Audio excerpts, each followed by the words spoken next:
නේද? ඉතින් අපිත් එක්ක ඉන්න හැමෝම නේ අපි බලන්නේ අතර ලොකු පිරිසක් අපිත් එක්ක ඉන්නවා. නමුත් මේ ඉන්න ටික දෙනාටම සේරම දේවල් අපි පටවන්න කැමති නෑ. අපි කැමති නෑ පීඩනයක් දෙන්න. අසන්තටවත් පීඩනයක් දෙන්න අපි කැමති නෑ. අපි කැමති නෑ සෝබිතරණත් අනවශ්‍ය පීඩනයක් දෙන්න. අතර ආරණසේ හරි පුදුමයි. ඒක අරන්සට කරන්න බෑ ඒක. මිනිස්සුන්ට පීඩනයක් දෙන්න බෑ අරන්සට. ඒ සාර නදීජා එහෙම කියනකොට මේක පීඩනයක් ආරන්සට ආරන්සට මේ එහෙම අරුපවාදයක් වෙයි කියලා මට හිතෙනවා. අයියෝ නදීජා මොනවද නේද? මොනවද අපිට නදීජා දැනෙන්නේ සහෝදරයක් වගේ. මොනවද ඒවා? දැන් අපි දන්නවා ලොකු පිරිසක් අපි සමග ඉන්නවද අපිට හඳුනා ගන්න ඕනේ. අපි කැමති එකතු වෙන්න.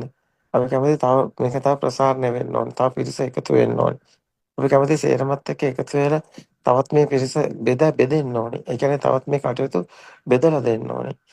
තව ඉන්නවා අපිත් සමග අතම කිව්වොත් එහෙම සාමාන්‍යයෙන් ධර්ම අවබෝධ කරගෙන ඇත්තටම ඉන්නවා ගෙදරවල හුදකලාව ඉන්න අය. ඒ කියන්නේ දරුවොත් සමහරවිට රට ගිහිලා සමහරවිට තනියෙන් ඉන්න මට අට කියලා තියෙනවා. මට මේ දැන් මේ Zoom එකට සම්බන්ධ වෙලා ඉන්න මහත්මයෙක් ඉන්නවා. මේ නිරෝෂ මහත්මයාත් එක්ක තව මහත්මයෙක්. ඒ මහත්මයා මට කියනවා දබකොටදී ආර්යනාංශ මම තනියෙන් ඉන්නේ. මට එහෙම ප්‍රශ්න නැහැ. මට පුළුවන් උදව් කරන්න. ඒ මහත්මයා තමයි මෙතන කතා කරන්නේ. ඒතර එයාට නිදහස තියෙනවා. එයාට පුළුවන් උදව් කරන්න. අන්නේ වගේ තව අය ඉන්නවා. ඒ අයට පුළුවන් උදව් කරන්න. මේක මේක බෙදෙන්න ඕනි තාම. අරස හොඳට මේක දන්නවා මේක තව බෙදෙන්න ඕනි කියලා. තව මේක හැමෝගෙම නේද සහයෝගය වැඩි වෙන්න ඕනි. ඇත්තටම ආරන්සට ඕනි හැම ගෙදරකටම හැම මිනිස්සෙකුටම සැනසීම දැනෙන ඒ සැනසීමේ මඟ පෙන්වලා දෙන්න. වෙන අදහසක් නැහැ. ඇත්තට මේක වෙන්න ඕනි ආකාරය අතර ආරන්සට දැනෙනවා. මෙහෙම තමයි වෙන්න ඕනි කියලා. අතර අපේ රටේ හාමුදුරුවෝ ගොඩක් මාන්නකින් ඉන්නේ. පුච්චල භාවයකින් ඉන්නේ. මේක ලේසි නෑ උන්වහන්සේලාට. උන්වහන්සේලා සත්‍ය ගන්න එක ලේසි නෑ. උන්වහන්සේලා ගන්න පුච්චල භාවයෙන් ඊට පස්සේ උන්වහන්සේ මමත්වයක් හොයන්නේ. ඊට පස්සේ මමෙක් රජ කරන්න බලන්නේ.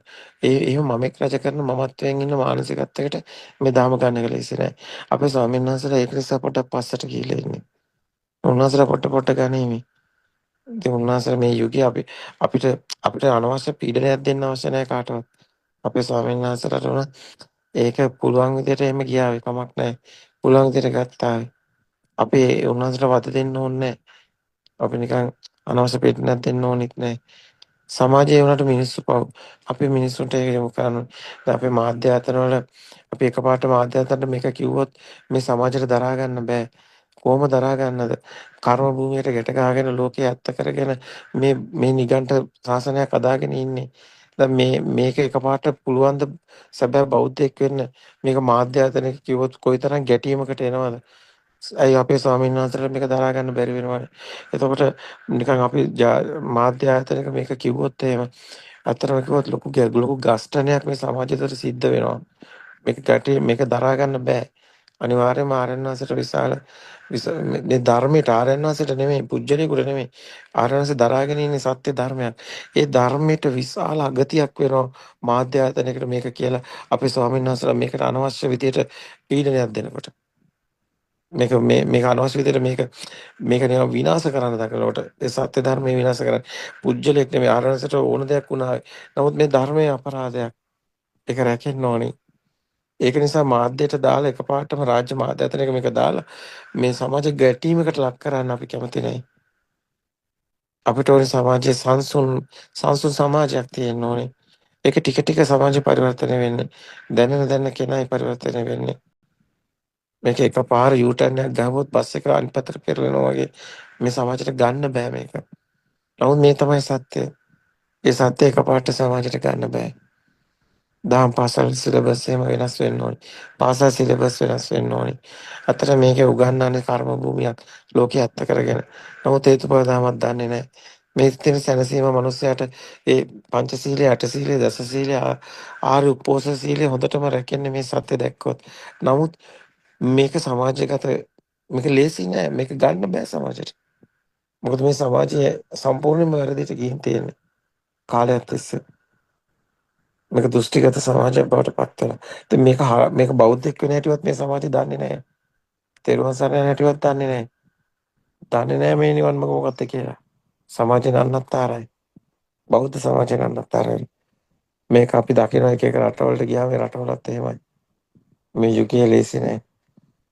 ඉතින් බොහොම පරිස්සමෙන් බොහොම තේරුම් අරගෙන කටයුතු කරන්න ඕනේ.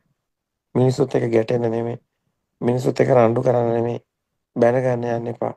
රණ්ඩු කරන්න යන්න එපා. වැඩක් නෑ. අතක්‍රචර දාව. ඒක සාන්තිටික ප්‍රත්‍යක්ෂ ධර්මයක්. තර්කයට කියලා වැඩක් නෑ. තර්ක කරලා වැඩක් නෑ. තේරුම් ගන්න. අපි ස්වාමීන් වහන්සේලාට මොකුත් කියන්නත් එපා. උන්වහන්සේලා දොස් කියන්නේ නැහැ. උන්වහන්සේලාට තේරෙන්නේ නැහැ.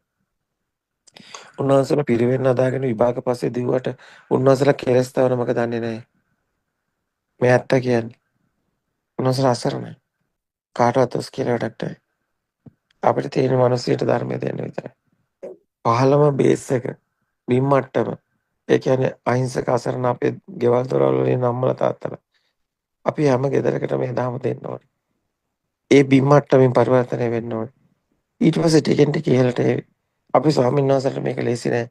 මේ යුගයේ අර මෙකලන නොවැටෙන බුදුනේ කියලා කුමාරතුංග මුනිදාස කිව්වා වගේ කවදාවත් මේක පන්සලකින් ඉස්සරහට එන්නේ නෑ. ආරස මේක හොඳට දන්නවා. මොකද මමත්වයෙන් එන්නේ. මොකද අපේ ආමතුරුන්ට තියෙන ලොකු මමත්වයක්. මගේ කරගන්නයි දඟලන්නේ.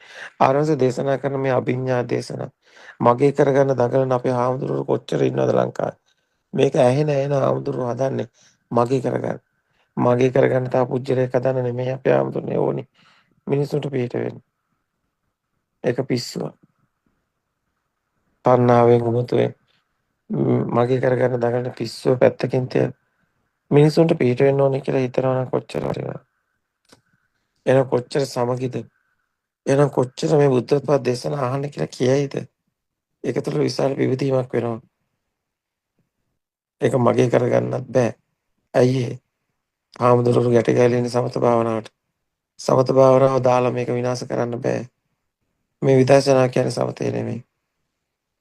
සමත විපස්සනා නිගන්ධන කියලා කියන්නේ ඒ විදර්ශනා ඥානය තුළ සමතේ තියෙනවා. මේ ගොඩක් අය තේරෙන්නේ